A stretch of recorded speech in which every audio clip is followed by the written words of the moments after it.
ဟုတ်ပြီလားပါကျွန်တော်ခီးကင်းမြန်းနေကြိုဆိုပါတယ်ကျွန်တော်အခုမှစYouTube ကောက်ဖွင့်လာဆိုတော့ကျွန်တော်ဟို subscribe လေးနဲ့ကူညီပေးကြပါဦးကျွန်တော်တန်ထွက်မပြီးရင်လည်းတော့တောင်းပန်ပါတယ်ဒီကနေကျွန်တော်ဒီနေ့ Minecraft patch လေးကိုကျွန်တော် down ပေးတော့ပါမယ်ပေါ့နော်ဒီ Chrome ထဲအရင်ဆုံးတော့ရမယ်ပေါ့နော်ခဏလေးပေါ့နော်ကျွန်တော် Minecraft patch ကိုရေးတယ်မှာပေါ့နော်ခဏလေးဆောင်ပါ Minecraft patch download လို့ကျွန်တော်ရေးချင်တယ်ရေးချင်လိုက်ပြီးရင်ကျွန်တော်ဒီမှာဒီ website ထဲဝင်ပြရမယ်ပေါ်ဆုံး website ဒီပေါ့နော်ခဏလေးပါ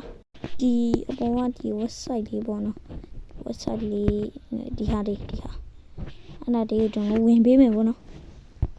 ဝင်ပေးလိုက်ပါ Minecraft patch အဲ့ဒါတွေဝင်ပေးမယ်ပေါ့နော်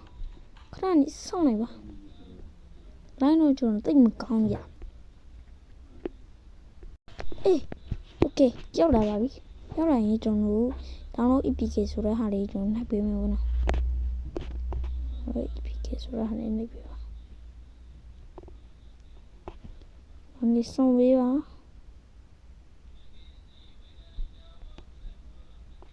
download နော်ဆိုတဲ့ဟာလေးနှိပ်ပြီးရင်ဒီဟာလေးနှိပ်တယ်โอเคဒီမှာကျွန်တော်ဒီမှာတွန်းနေပြီပြီးရင်ရပါပြီโอเคကျွန်တော် download ပြီးတော့ဒီအပေါ်ကဒီ file လေးပေါ့နော်ဒီအပေါ်ကဒီ file လေးရလာပြီပေါ့နော် download ပြီးတော့ဒီ file လေးတွေရလာပြီဆိုတော့ကျွန်တော်ဒီဟာလေးနိုင်တယ်ပါမယ်ညက်ပြီးရင်ဒီ interest ဟာလားအဲ့ဒါဒီနေတယ်မယ်တောင်းနေပါပြီပြီး interested ဆိုတဲ့ဟာလေးနိုင်လိုက်ပါကြည့်ရင်ခဏတောင်းနေပါပြီတောင်း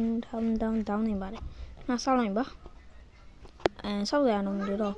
okay အဲ့ဆိုရင်ဘလူတို့လိုရှင်နေတဲ့ Minecraft patch ဆိုတဲ့ဟာလေးကိုကျွန်တော် down ပေးလိုက်ပါပြီအားလုံးကျွန်တော်ကို subscribe လေးလုပ်ပေးတော့ပါအားလုံးရှိပါတယ်